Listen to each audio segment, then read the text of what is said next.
اللہ کے سوا کسی سے مدد نہ مانگ کہ اس کے سوا کوئی مددگار نہیں، اس کے سوا کوئی مشکل کشا نہیں، اس کے سوا کوئی حاجت روا نہیں، اس کے سوا کوئی بیڑے پار کرنے والا نہیں، اس کے سوا کوئی بیماریاں دور کرنے والا نہیں، اس کے سوا کوئی مرادیں پوری کرنے والا نہیں۔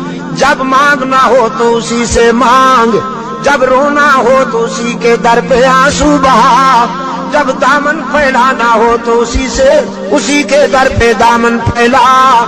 وعدہ پورا کرنا، ایاک نعبد و ایاک نستعین، ہم تیری ہی عبادت کرتے ہیں اور جزاک اللہ، ہم تجھ سے ہی مدد مانگتے ہیں اور مانگتے رہیں گے۔ اسی کے آگے رویا کرو، اسی کے آگے اشک بہایا کرو، اسی کے حضور دامن پھیلایا کرو، ساری امیدیں اسی سے وابستہ کیا کرو کہ اس کے سوا دامن بھرنے والا کوئی نہیں، دامن خالی کرنے والے بہت، بھرنے والا کون؟ دامن خالی کرنے والے بہت۔ بیٹھے ہوئے ہیں فنکار، جھنڈیاں لہرائی ہوئی، چادر اوڑھے ہوئے بیٹھے ہیں، جیسے آسمان سے اتری ہوئی چیز ہو، اور سادہ لو انسانوں سے کہتے ہیں کچھ لے کے آؤ گے تو کچھ لے کے جاؤ گے، خالی ہاتھ آؤ گے تو خالی ہاتھ جاؤ گے، لیکن اس کے در رحمت سے صدا آتی ہے کچھ نہ لے کے آؤ سب کچھ لے کے جاؤ، خالی ہاتھ آؤ دامن بھر کے جاؤ۔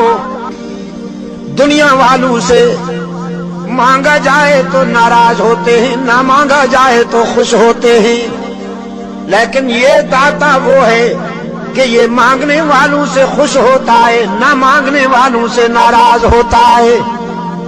ان الذین یستکبرون عن عبادتی، یہاں مفسرین نے لکھا ہے عبادتی سے مراد ہے جو مجھے پکارنے میں گریز کرتے ہیں، کیونکہ پکارنا عبادت ہے، پکارنا پیرا مدد کر، شرک کی تس، کی تس شرک کی تس، کیونکہ پکار عبادت ہے، پکار۔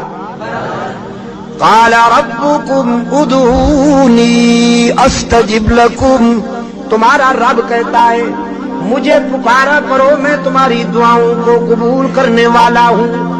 ادعونی استجب لکم، مجھے پکارا کرو میں تمہاری دعاؤں کو قبول کرنے والا ہوں۔ ادعونی ان الذین یستکبرون عن عبادتی، یقیناً وہ لوگ جو مجھے پکارنے میں گریز کرتے ہیں، مجھ سے مانگنے میں گریز کرتے ہیں، سیدخلون جہنم داخرین، ذلیل ہو کر منہ کے بل گھسیٹ کر جہنم میں ڈالا جائے گا انہیں۔ کسے پکارا جائے مشکلات میں؟